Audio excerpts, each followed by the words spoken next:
BJP को कोई हरा सकता है तो मराठा वीरेंद्र वर्मा ही हरा सकता है, उसके अलावा और कोई हरा नहीं पाएगा। और खट्टर साहब को यहाँ से हम ठीक 9 बजे, काउंटिंग शुरू होती 9 बजे, उनको हम वापस रोहतक की तरफ रवाना कर देंगे। पर ये चाचा और भतीजा जो ये दो जोड़ी इनकी चल रही है, तो उस जोड़ी को ये लोगों ने अब उनका समझ में आ चुका है, जो ये भतीजा खड़ा हुआ है वो चाचा को जिताने के लिए खड़ा हुआ है। दिमाग में इसके क्या प्लानिंग थी, क्या स्ट्रेटेजी थी, ये किस मंशा से यहाँ करनाल में लड़ने के लिए आया है। गोहाना का लड़का है ये, करनाल के बारे में इसको ABCD नहीं पता, करनाल के इसको गांव के नाम नहीं पता, पानीपत में इसको गांव के नाम नहीं पता, एरिया का नाम नहीं पता। लोकसभा चुनाव में अभी त्रिकोणीय मुकाबला चल रहा है। वीरेंद्र मराठा के बेटे वरुण जी हमारे साथ हैं, उनसे भी बातचीत करेंगे, लेकिन उससे पहले आपको बता दें अब जो है प्रचार लगातार वीरेंद्र मराठा का जो ऊपर चल रहा है। बातचीत करते हैं वरुण से। वरुण, कैसा चल रहा है प्रचार सारा? बहुत बढ़िया चल रहा है। वैसे पहले तो सभी को राम राम। बहुत बढ़िया चल रहा है इलेक्शन। मतलब मुझे उम्मीद नहीं थी कि हमारे फेवर में इतने बढ़िया लोग, प्रसन्नता से, इतने उत्साह से लोग आगे आएंगे। जब गठबंधन में टिकट लेने की बात हुई थी, भी मराठा जी को टिकट मिलेगी, ऐन वक्त पर टिकट नहीं मिली, दिमाग में तब था कि शुरू से था कि इलेक्शन लड़ना आप लोगों ने? जब 22 मार्च 2023 को माननीय शरद पवार जी की हमने करनाल में एक रैली करी थी, हम उस टाइम विधानसभा की तैयारी कर रहे थे। तैयारी करते करते उन्होंने हमें ये बात बोली कि आप करनाल लोकसभा के इलेक्शन लड़ेंगे और मैं इंडिया गठबंधन का एक सूत्रधार हूँ। मतलब जो माननीय शरद पवार जी हैं वो सारा कुछ उन्होंने गठन किया है, सारे पार्टी को इकट्ठे एक प्लेटफॉर्म पर लेकर आए हैं। तो उन्होंने खुद कहा था कि मैं सारे पार्टियों को एक सूत्रधार करके, इकट्ठा करके, और आप यहाँ से कांग्रेस और NCP दोनों के गठबंधन की टिकट से आप इलेक्शन लड़ेंगे। जब ये बातचीत हो गई थी उसके बाद फिर हमारे दिमाग में आना शुरू हुआ, उस हिसाब से मेहनत करनी शुरू करी। जब मेहनत शुरू करी तो हमने जनवरी, जो इस साल के जनवरी 2024 से एक लोगों के अंदर एक उत्साह शुरू हो गया कि अगर बीजेपी को कोई हरा सकता है तो मराठा वीरेंद्र वर्मा ही हरा सकता है, उसके अलावा और कोई हरा नहीं पाएगा। उसी का फल हमें आज मिल रहा है। जब टिकट कटने से पहले लोग क्लियर बोलते थे कि अगर इंडिया गठबंधन से मराठा आता है तो सीट बिल्कुल एक तरफा है, और खट्टर साहब को यहाँ से हम ठीक 9 बजे, काउंटिंग शुरू होती 9 बजे, उनको हम वापस रोहतक की तरफ रवाना कर देंगे, जहाँ रोहतक का उनका गांव है। अब ऐसा माहौल बन रहा है धीरे धीरे कि जब एक बार लोगों को झटका तो लगा कि कांग्रेस ने कैसा कैंडिडेट उतार दिया है जिसको जानते भी नहीं है, पर ये चाचा और भतीजा जो ये दो जोड़ी इनकी चल रही है, तो उस जोड़ी को ये लोगों ने अब उनका समझ में आ चुका है, जो ये भतीजा खड़ा हुआ है वो चाचा को जिताने के लिए खड़ा हुआ है। तो अब धीरे धीरे लोगों को ये बात समझ में आ रही है। जो ये आपस में जब वोट काटू के लोग, कांग्रेस से एक तरीके से वोट काटू की तरफ चल चुकी है, इनकी आपस में सेटिंग हो चुकी है। अब लोगों का बिल्कुल एक मत दोबारा बन गया है कि मराठा जी के साथ सारे 36 समाज इकट्ठे लगे हुए हैं, 36 बिरादरियाँ लगी हुई हैं, और जिसकी वजह से मराठा जी एक तरफा सीट को निकाल के। आपका फादर बार बार ये कहते हैं कि डम्मी कैंडिडेट खड़ा किया है बीजेपी को जिताने के लिए, वो डम्मी कैंडिडेट आपके फायदे में है या नुकसान में? थोड़ा सा 10% कह लो हमारे फायदे में है, 90% हमारे नुकसान में भी है, दोनों चीज़ है। वो दरअसल एक कंफ्यूज एक माहौल बना दिया है। जो हमारे यहाँ के जो लोगों में एक बात चल रही थी कि हमने खट्टर को बिल्कुल हराना है, उनके दिमाग में कन्फ्यूजन पैदा कर रखा है सारे लड़के ने। अब वही हम बार बार बोल रहे हैं कि इसकी मंशा क्या थी, दिमाग में इसके क्या प्लानिंग थी, क्या स्ट्रेटेजी थी, कि किस मंशा से यहाँ करनाल में लड़ने के लिए आया है। गोहाना का लड़का है ये, करनाल के बारे में इसको ABCD नहीं पता, करनाल के इसको गांव के नाम नहीं पता, पानीपत में इसको गांव के नाम नहीं पता, एरिया का नाम नहीं पता। कोई सड़क इससे पूछ लो उल्टा पुल्टा जवाब देता है। तो समझ में नहीं आया आप किस मंशा से आया। तो मंशा तो लोगों को देखनी है, लोग धीरे धीरे लोगों को समझ में भी आ रही है। जो चाचा भतीजा की जो सेटिंग हो रही है, उस सेटिंग को तो लोग बिगाड़ेंगे। 9.5 साल मुख्यमंत्री करनाल से रहे हैं, उसके बाद एक मुख्यमंत्री हटा दिया जाता है, सांसद का उन्हें उम्मीदवार बना दिया जाता है। मनोहर लाल आपके फ़ायदे में हुआ क्या? आपको लगता है कि मनोहर लाल को आसानी से जो हराया जा सकता है, या कोई और कैंडिडेट आता है सामने? बीजेपी के आज से जब 2014 से 2019 का टाइम रहा है, उस टाइम जो इनके सांसद रहे हैं, हमारे रहे हैं अश्विनी चोपड़ा जी, लोगों को बिल्कुल नहीं दिखे, गायब रहे। लोगों ने उनको ढूंढना भी चाहा, नहीं मिले। उसके बाद आपके आए हमारे संजय भाटिया जी, लोगों में उत्साह था, बड़ा क्रेज़ था कि पता नहीं हमारा यहाँ का लड़का कैसा करेगा क्या नहीं करेगा। बिल्कुल मतलब गायब रहा है। सुबह की 6 बजे की ट्रेन होती थी इसकी और रात को 11 बजे ट्रेन से नहीं वापस आते थे, घर में छुपते थे खाली, और सुबह दोबारा 6 बजे निकल जाते थे, 11 बजे फिर वही। उनका काम हमेशा सिर्फ ये रहा है, कभी मध्य प्रदेश जा रहे हैं, कभी उड़ीसा जा रहे हैं, हरियाणा में उनका यहाँ पर दिन नहीं कटे। तो लोगों को अब समझ में आ रहा है कि हमने जो इतने बाहर के बंदे जो बनाए हैं, अब हमने लोकल एमपी को बनाना है। लोकल बंदा जिसकी ज़मीन यहीं है, जायदाद यहीं है, यहीं व्यापार करता है, खेती यहीं करता है, उस बंदे को हम यहाँ के बंदे को बनाएंगे।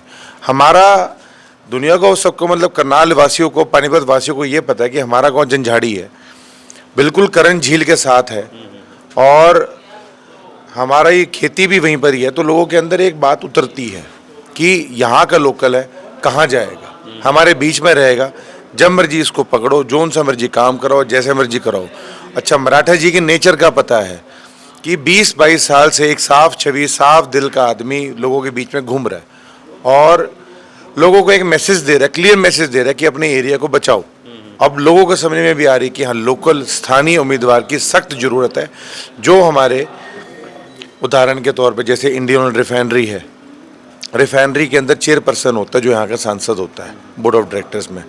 और यहाँ पर जो लड़के हमारे गांव सारे खाली हो चुके हैं, गांव से लोग सारे बाहर जा रहे हैं, कोई कनाडा जा रहा है, अमेरिका जा रहा है, ऑस्ट्रेलिया जा रहा है, ज़्यादातर डोंकी के रूप में जा रहे हैं, पैसे कमाने के लिए जा रहे हैं, वही 1-1.5 लाख रुपए कमाने के लिए जा रहे हैं डॉलर के रूप में। तो अब उनको बात समझ में आ रही है कि जब 1.5 लाख की रुपए की नौकरी हम यहाँ पर रिफाइनरी में काम करते हुए, क्योंकि हमारे बच्चे पढ़े लिखे हैं और वहाँ पर बाहर जाके मजदूरी कर रहे हैं, यहाँ पर उनका पढ़ाई लिखाई उनकी इस्तेमाल होनी है, उससे 1.5 लाख रुपए बहुत आराम से तनख्वाह पा लेंगे। सेंट्रल गवर्नमेंट की नौकरी है, उनका फ्यूचर भी सेफ है। तो लोगों को बात समझ में आ रही है कि हमने मराठा जी को ही पूरा समर्थन देना है। मैं इस बात से सहमत हूँ आपकी कि मतलब आपके करनाल जिले की जितने भी गांव हैं, लगातार बच्चे वहाँ से जा रहे हैं, नौकरियाँ है नहीं, किला बेचा और चले गए, वो 50-60 लाख यहाँ से लगाते हैं और उसके बाद वहाँ उन्हें रोजगार नहीं मिलता है। आप कैसे विश्वास दिला रहे हैं, क्योंकि संजय भाटिया जी से जब बात हुई थी तभी उन्होंने विश्वास में ये लिया था कि मैं लोकल में हूँ पानीपत में, आप कैसे विश्वास दिला रहे हैं कि ये काम हो के रहेगा अगर आप सांसद बन जाते हैं? देखो, क्लियर बात मैंने आपको करी है, लोकल आदमी वो होता है जो यहाँ पर रहता है, जो यहाँ से कभी गया नहीं है। मराठा जी की सबसे बड़ी भाई आपको नेचर बताता हूँ, सर्विस में रहे हैं, मेरे दादाजी मंत्री रहे हैं, चौधरी शिवराम वर्मा जी के टाइम से जैसे मैं देखता रहा हूँ, अपने परिवार का मैं देखते आऊँ, जंझाड़ी हमने कभी छोड़ा नहीं है।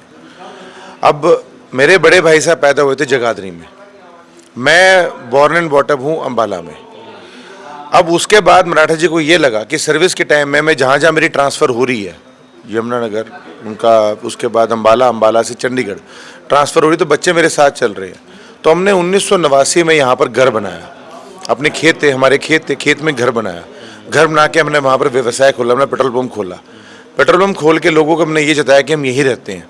अब मराठा जी भी इससे फारिग थे कि बच्चों की पढ़ाई लोकल करनाल में ही हो रही है, और हम भी संतुष्ट थे कि हम एक जगह पर, हमारे यार दोस्त जो बन रहे हैं वो वहीं के रहने वाले हैं। वह ऐसा नहीं है कि हम कभी कहीं जा रहे हैं, कभी कहीं जा रहे हैं।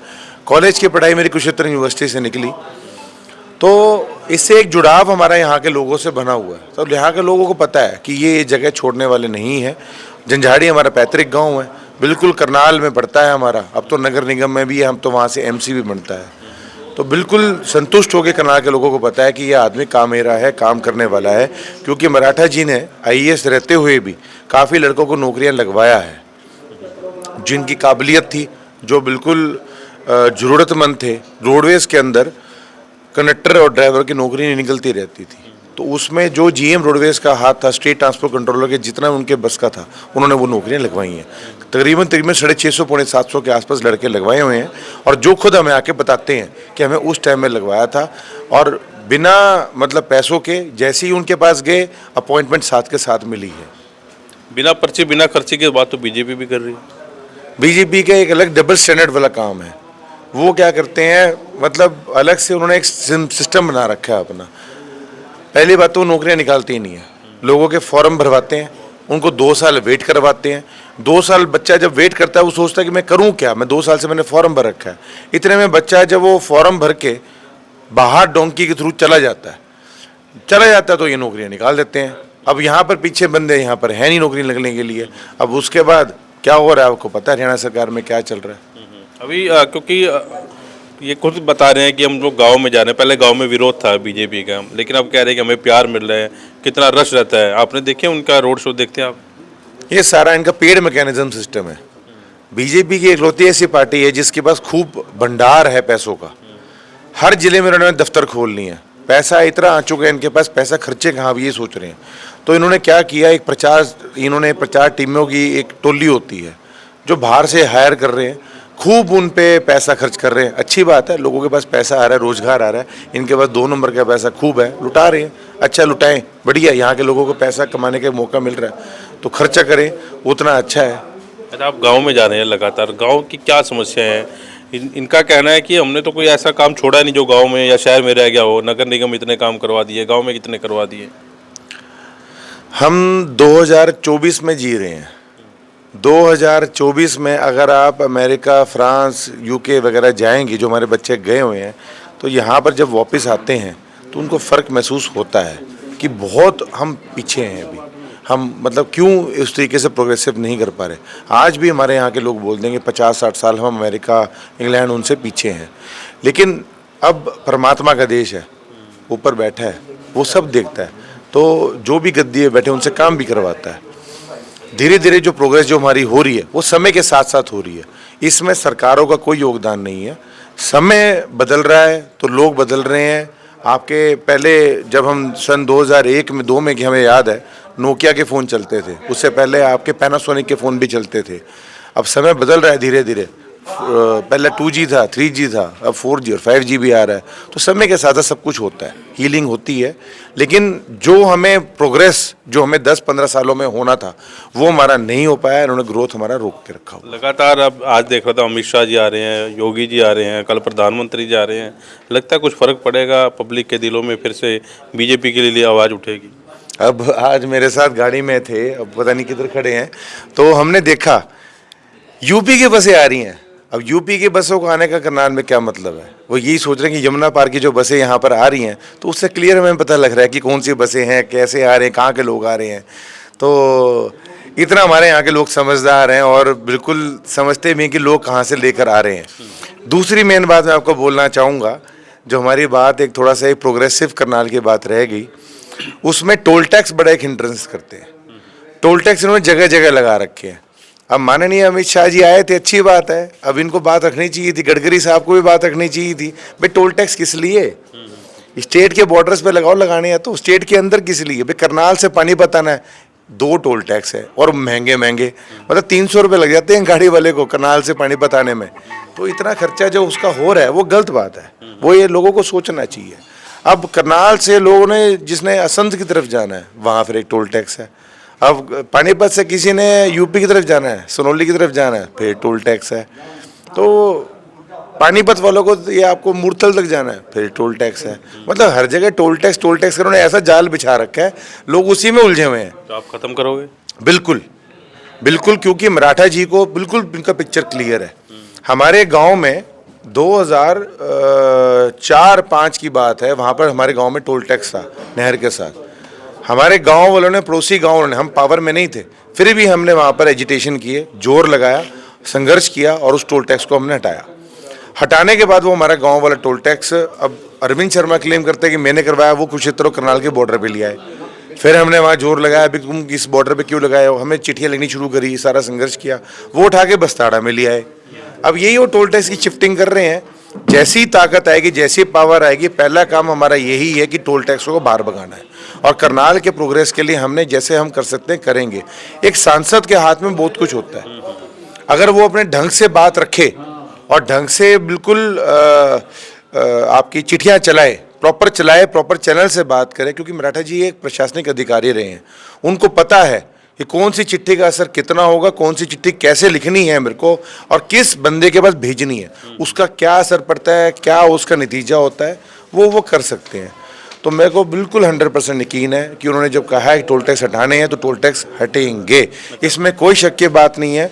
दूसरी बात मैं बताऊंगा, जो ये टोल टैक्स वाले जो पैसे ले रहे हैं, बिल्ड, ऑपरेट एंड ट्रांसफ़र, ये NHAI की एक स्कीम है जिसमें नेशनल हाईवेज़ की एक पॉलिसी है कि ठेकेदार को पहले आप ठेका दोगे, ठेकेदार उस रोड सड़क को बनाएगा, उसके बाद टोल टैक्स लगाएगा, उससे वो पैसे कमाएगा और फिर वो गवर्नमेंट को ट्रांसफर कर देगा। इसमें गवर्नमेंट का कोई रोल ही नहीं है। अच्छी चीज़ भी है तो टोल टैक्स होगा, आपको बीच में लोगों को परेशान करने की जरूरत नहीं है। आपने पैसा कमाना है, थोड़े बॉर्डर पे लगाओ, वो ठीक रहता है, बेटर रहता है। आप बीचों बीच ना लगाओ। दूसरी बात, आपको हाईवे डेवलप करने हैं। हाईवे डेवलप करने के लिए फिर आप ये रोड टैक्स जो ले रहे हो पेट्रोल एंड डीजल पर, लगभग 3 रुपये पेट्रोल पे दे रहे हो और 2 रुपये डीजल पे दे रहे हो, क्योंकि हमारे पेट्रोल पंप है, हम रोज उसके अपना जो हमारा जो चलान आता है हम उसमें इनवॉइस में देखते हैं। लास्ट सवाल आपसे करूंगा, कांग्रेस, जेजेपी और बसपा, इनको कैसे देख रहे हैं आप अपने सामने? कांग्रेस तो एक तरीके से बस वोट काटू है और ये चाचा भतीजे दोनों खड़े हैं। बीजेपी से चाचा खड़ा है, कांग्रेस से भतीजा खड़ा है। सारी दुनिया को दिख रहा है उनकी गेम क्या है। तो जो उन पे वोट डालेगा वो तो साफ समझ में आ रहा है कि वो तो चाचा भतीजे की गेम में फंस रहा है। मराठा जी बिल्कुल साफ दिल से खड़े हैं, साफ छवि के आदमी हैं और एक बिल्कुल अपने मतलब हौसले के साथ खड़े हुए हैं। सीट पे इनेलो का साथ है, अभय चौटाला जी का समर्थन है, तो उससे मतलब लोगों को दिख रहा है कि किसान जो साथ लगा है, रूरल बेल्ट जो है हमारी, रूरल बेल्ट बिल्कुल उनके अंदर उत्साह है कि मराठा जी को जिताएंगे। और उसके बाद आप बाकी पार्टियों के बारे में कहोगे, मैंने तो बता दिया, वो कुछ है ही नहीं, उनका मतलब कोई स्टैंड नहीं है करनाल में। चलिए, ये वरुण जी थे, वीरेंद्र मराठा जी के बेटे हैं। विचार आपने सुने, अच्छे विचार है, अच्छा बोलते हैं। अब आप देखें किस कैंडिडेट की तरफ जाना है, कौन सा कैंडिडेट आपके लोकसभा का सुधार कर सकता है। इस वीडियो को साथ के साथ शेयर जरूर करें। नमस्कार।